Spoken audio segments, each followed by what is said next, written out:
Oh yeah, it's Frank and Mustard. Laying down the tracks. Yeah, throw your hands and clap. Now everyone up, let's give it a chance. It's time to rock the show and make everyone dance. Yeah, we're Frank and Mustard. We're going on adventures, putting fun first. Yeah, we're Frank and Mustard. We're going on adventures, putting fun first. Yeah, we're Frank and Mustard.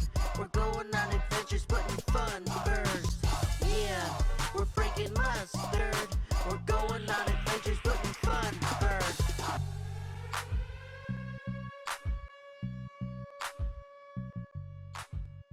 Welcome to the SCI Forum Podcast.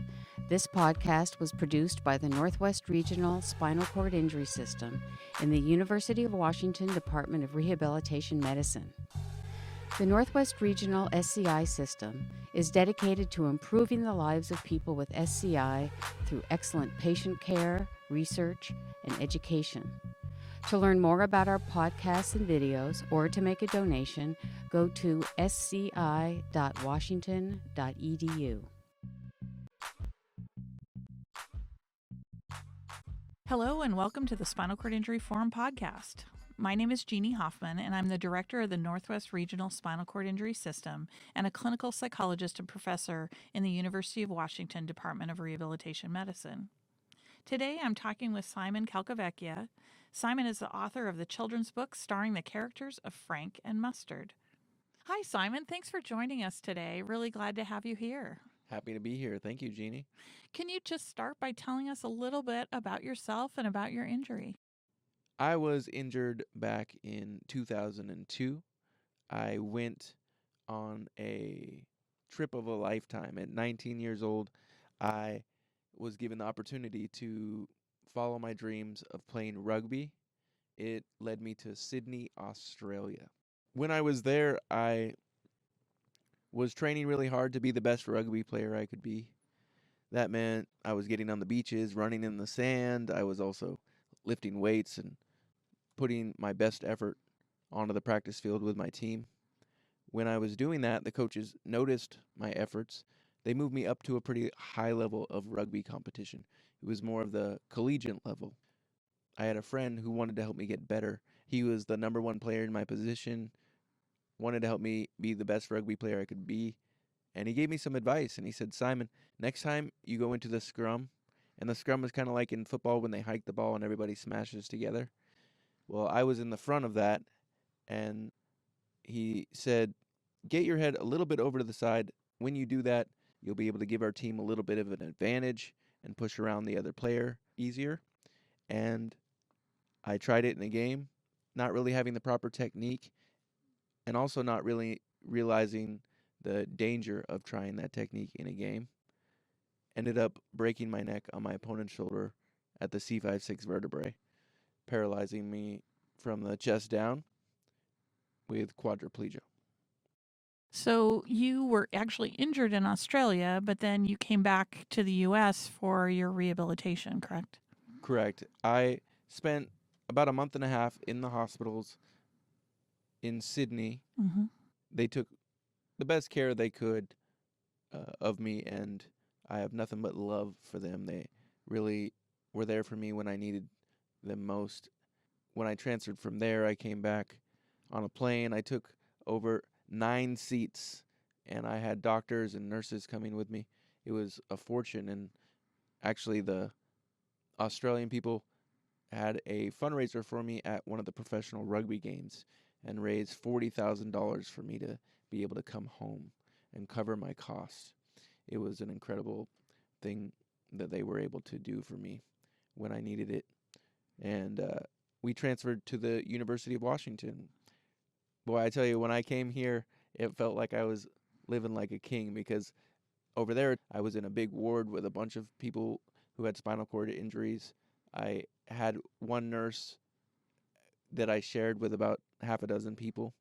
When I came to UW, I had my own favorite nurses. Shout out to Liz and Colleen and some of the amazing people that were at UW 8 North. That's a special place for me. Yeah. They're still both there. Yeah. Yeah. I talk to them every once in a while. So you launched out of the hospital and got on with your life with a spinal cord injury. Where did writing come in? Had you been a writer before you were injured, or is this something that kind of came up for you later? Yeah, it took a while for me to become a writer. It wasn't until I went to college at the Evergreen State College, and during I think about the year 2008, I remember I was really big into the hip hop scene, and I would go to a lot of hip hop shows, but never believed in myself enough to try writing. That was until I had a friend who was there all the time at the shows, and he wanted me to try it.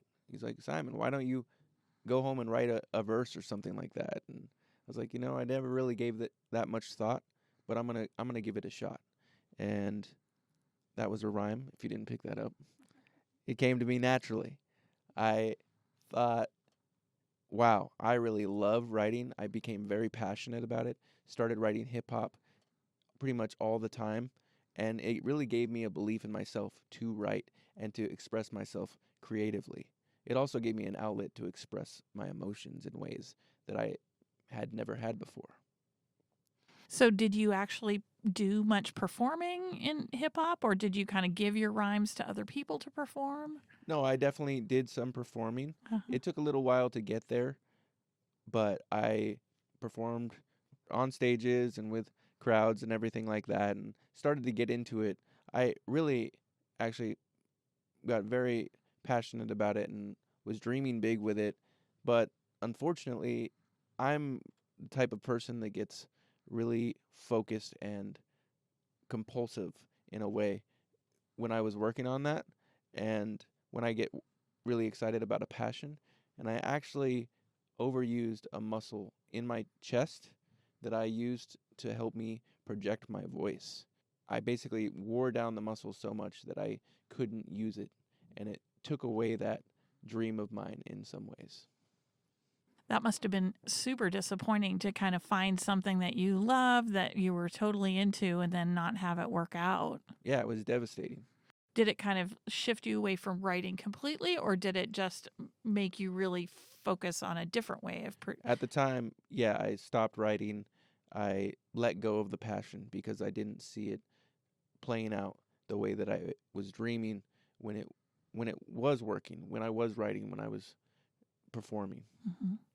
So when were Frank and Mustard born? When did they get created? Frank and Mustard came along about 4.5 years ago, and they came as I was spending a lot of time volunteering with kids. I was volunteering in preschool classrooms, really just passionate about being a part of these students' lives.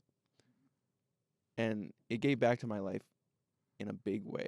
It really inspired me. And I was working on all kinds of different projects, and I remember working on this project for the Procession of the Species in Olympia, where people come together, they build floats, and they build costumes to represent and celebrate the different species on our planet.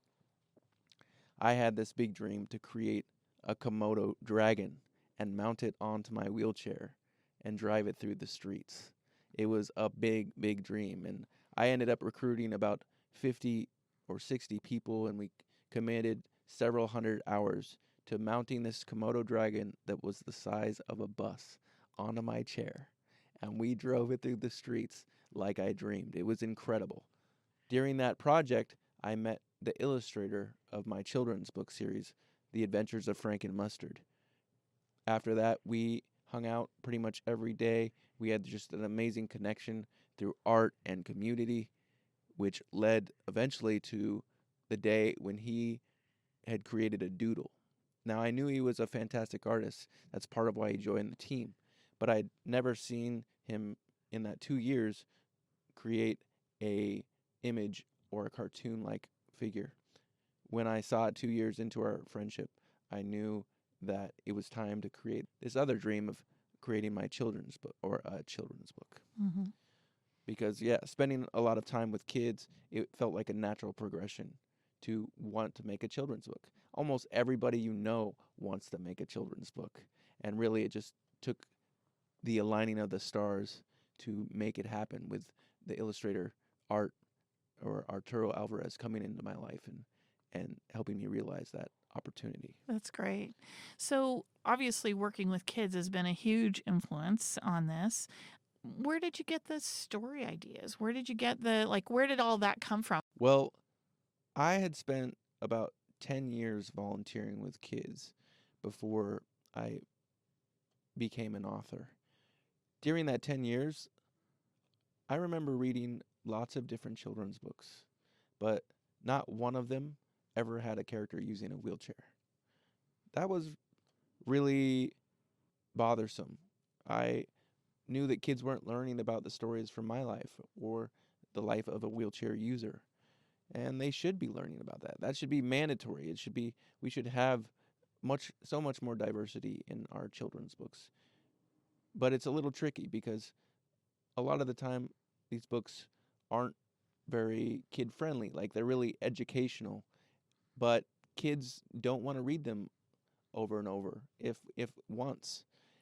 And I really wanted to make something fun, something that I could be a little bit silly with, and also share meaningful stories from my life. That's how I started thinking about, okay, I have my illustrator. We have a general direction with creating a book about stories from my life of using a wheelchair. And if I'm going to create something silly and fun, I want to use animals. Animals are great for kids. They are really drawn to them, and you can make them really fun. And if I'm going to be an animal, well, why not a wiener dog? Because a wiener dog most commonly uses a wheelchair in the real world. If I'm going to be a wiener dog, I got to make a hot dog joke, right? Yeah, So that's how Frank and Mustard was born. Yeah. That's great. Well, mustard, of course, because it's a hot dog, right? Well, You got a hot dog joke? Frank is the hot dog, and Oh, what goes great with a hot dog? it's mustard. A little Yeah. bit of mustard. Excellent. And Mustard is a little yellow bird, and Frank is the wiener dog. Excellent. So, just a little bit back, I'm curious about when you worked with kids all those years, what did you notice about them interacting with you in your wheelchair? Did they have lots of questions for you, or did they just kind of not even see the wheelchair? In preschool, they just thought I was cool, right? They didn't have a whole lot of questions for me. They just wanted to play and be my friend in most ways, and that's basically how I felt about them too. There were times where they would ask me questions, but it's a more complicated thing for them to really understand what's going on. And so they would forget the answers, basically. And they would forget that, yeah, I have to use this wheelchair, and I'm not able to get out of it. So that was, it didn't bother me at all when they would ask questions. I do remember there were times where sometimes the kids would point out my disability. I remember being on the playground once, and a kid started calling me wheelchair, and I felt uncomfortable with it, but I didn't know how to respond to it. It's kind of like I needed some more experience with that to know how to deal with that, because it was hurtful, but here it is, this little kid calling me that, and he doesn't have a clue that what he's doing is hurtful. But thankfully, the teacher was able to take that opportunity and say, hey, it's not okay to say, hey, wheelchair. He's a person. And it was a great example to be able to turn that into a learning opportunity. Yeah, that's cool. It is interesting that, younger kids don't sometimes even notice it, right? They don't even realize it. It's not until they get older that they start paying attention to how is this adult different than that adult, and having a wheelchair is part of that. Yeah. Sometimes. You've done how many books now? I have 4 books, 3 that are part of the main series. I now have a board book out that's also part of the Adventures of Frank and Mustard, but it's kind of its own thing for the youngest kids that are little terrors and like to destroy books. A board book is a good thing for Yes. those ages. They can Yeah. chew on it. It doesn't get destroyed immediately. Yeah, that book is called The Colorful Shoes. Mm-hmm. Yeah, I was going to say, and if it's a board book, it's probably really pretty simple then, right? Yes. Less of a story and more of a Yeah. focus on a Yeah. color, right? It Exactly. sounds like, yeah. Focusing on the colors, just giving them something elementary to work on. And Yeah. So tell me about this transition from going to writing, kind of rhymes to writing a book. Like, had you been writing in between there, or was this kind of your return to writing? it was definitely my rebirth or return to writing after going several years and not writing a whole lot. I started writing again when I saw that doodle and that Arturo made. And I remember working on it in the van on my trips to playing with the wheelchair rugby team, Go Seattle Slam. And we would go up there and I'd be working on the book and stuff like that. I needed to come up with a story, and I thought I just had a really kind of humorous story with getting stuck in the mud. What better way to start the series, I thought at the time. And it was so easy to write because I was creating from my life, and I just started imagining the story, and it came together so well as I was writing it. And it just basically wrote itself.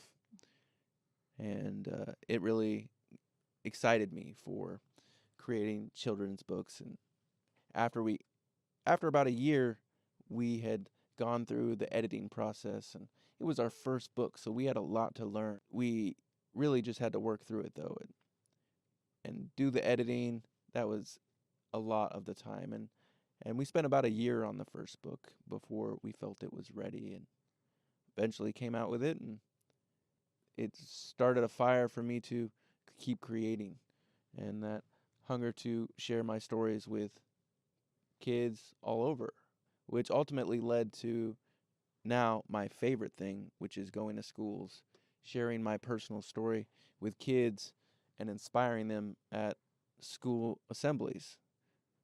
Do you do readings when you're doing those? Yeah, I have a digital form of the book that I bring where I make all the voices and I have it pre-recorded. It's on The Adventures of Frank and Mustard YouTube channel. Anyone can check it out. You can see the videos that I share on there from my own personal story.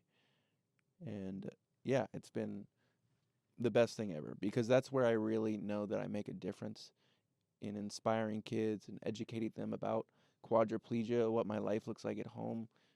I have also been able to bring together my two passions of writing hip hop and creating the Adventures of Frank and Mustard books. I've created a Frank and Mustard hip hop album, which I share at the assemblies. It is the most fun thing that the kids get excited about. I go out there, I get to be a rock star and perform in front of the kids, and it is one of their favorite things. It's just so cool that I've been able to bring that old passion of writing hip hop back into it and have the kids love it as well. That's really cool. I'm going to want you to read in just a minute. Yeah. But I'd like to continue talking a little bit because I'm also curious about just what this process was for you to create this, because it's one thing to go from ideas and having an illustrator kind of work with you to actually having a book in hand. And so had your illustrator, had he been involved in publishing before this? No, neither of us had done it. We are just both very motivated and driven people. Uh-huh. We had done several art projects before, and we knew that we could work together. Yeah.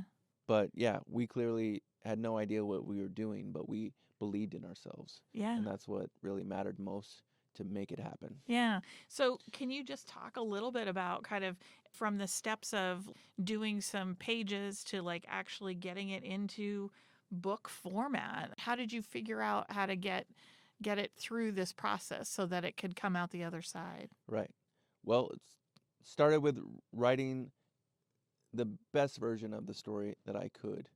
But as I learned, the more I read through the book, the more I wanted to change it a little bit.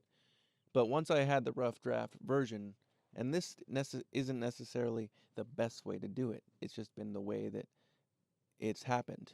Or I was working with the illustrator, and once the story was written, we would create a storyboard where we could go through and create a picture for each page so that we could get a good idea of what's going to work with the story, what's it going to look like, and have a rough draft version of the illustrations once the story was written. When we had that, we were able to work through it. He could get started on the illustrations, and we had a rough idea of what we were going to make. But we were making changes all the way to the end to make it the best book we possibly could. Once we had finished the illustrations and the writing, I started doing research online, looking for places to print the books.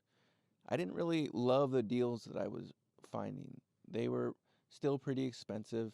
Amazon didn't exist yet as far as independent publishing, or it wasn't very well known. Thankfully, though, my mom came home from her hairstylist with a book. She said, my hairdresser is an independent illustrator working with her sister, who is the writer. They're creating books, and they're using an independent publisher out of Bothell, Washington. That's the Book Publishers Network. When she told me that, I looked it up, started finding out more, got in touch with them, ended up being the perfect situation, really reasonable on the costs, and I was able to be in full control of my books, design, everything, with a little bit of help from someone that knows the industry, who her name is Sharon Hara, and she definitely has given me several good ideas and helped me to make my books as professional as possible. That's great. Once that was completed, we were able to send in the books or the designs and get them printed. And when I had that book in my hand for the first time, it was incredible. But I was like, what do I do next? I put all this time into making it, Right. and I have no idea how to sell it. Yeah. How do you get it out in the world? Yeah. So how did you get it out in the world? Yeah, I started going to a lot of events, smaller events in the community around my town of Olympia, where the little bazaars during Christmas and stuff like that, where you pay $20 or $50 and you get a table and you meet lots of people. And it was hit or miss quite often.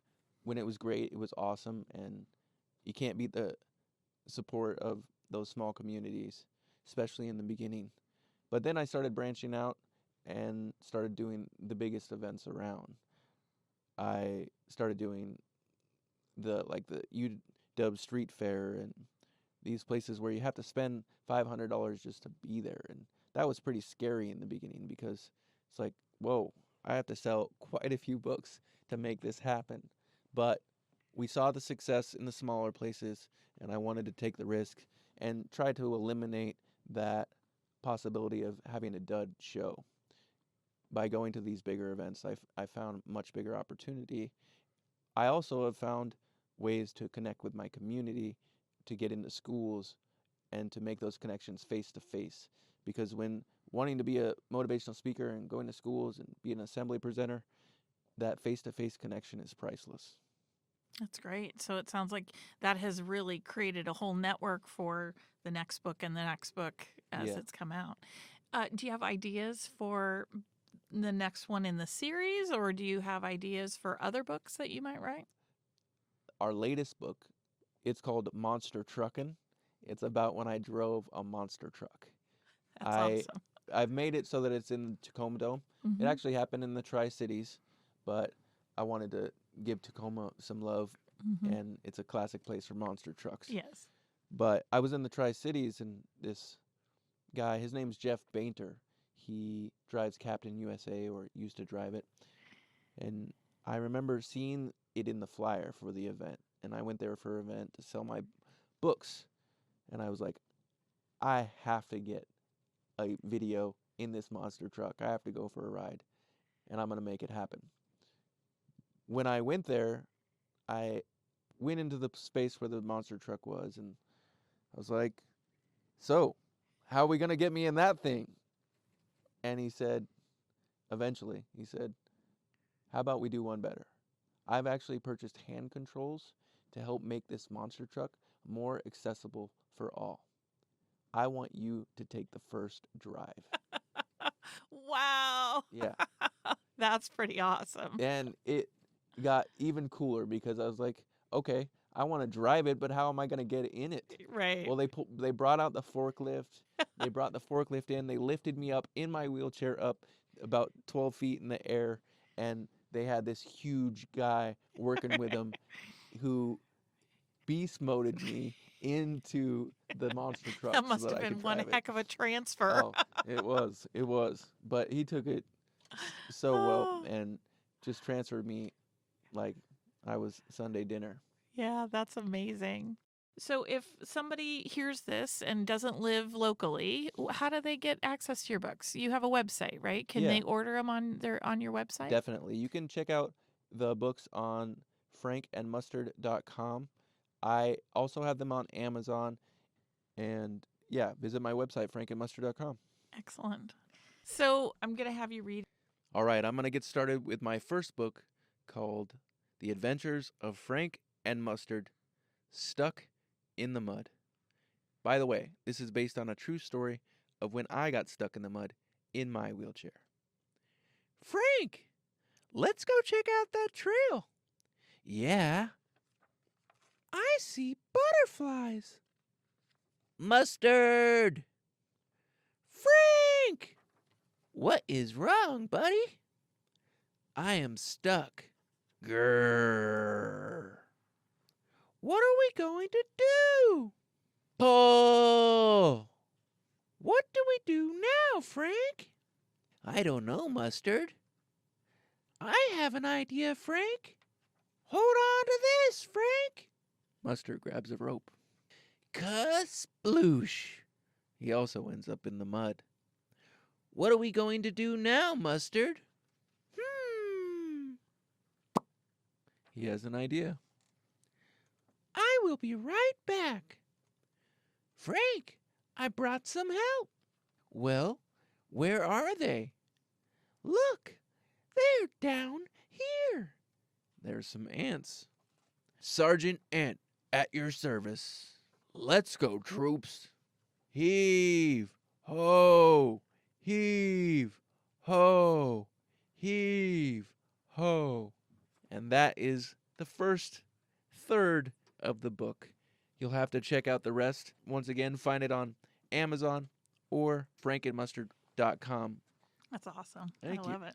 So tell me a little bit about kind of what kids have thought when you've been able to read this book to them, or if they've read it and then meet you afterwards. Yeah. Kids are really loving the books. It feels incredible to know that so many kids out there are really enjoying it.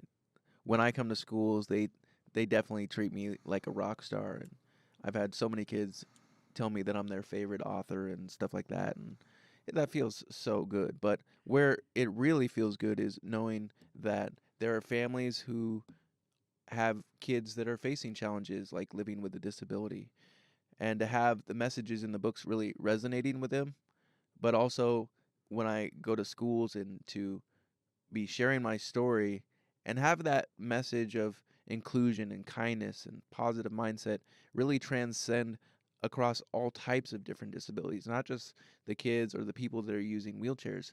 But I remember going to a school once and I performed my assembly. At the end, I had a kid come up and I was like, "Hey man, what'd you think of the assembly?" He said, "Yeah, it was awesome. I have autism and I finally feel like I have someone on my side."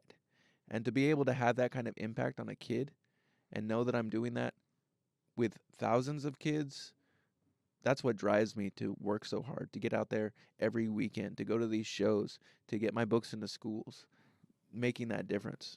That's Yeah. what really matters. Yeah, it's amazing because I think that, you in person is fantastic. And I want you to talk a little bit about how people can find you or get you to come to their school. But also tell me about kind of what this has meant for you to be able to have, now you have people who you've never even met being able to kind of hear your stories and share that.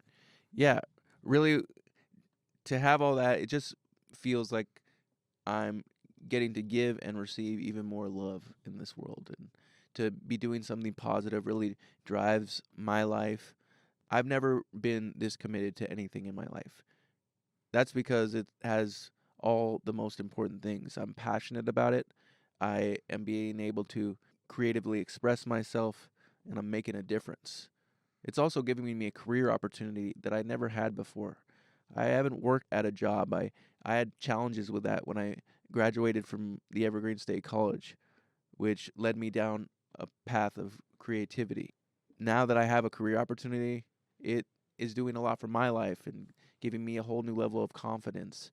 Look at my van that was approved by DVR, the Department of Vocational Rehab, to help me pursue my dreams, and because I'm proving myself as an independent worker.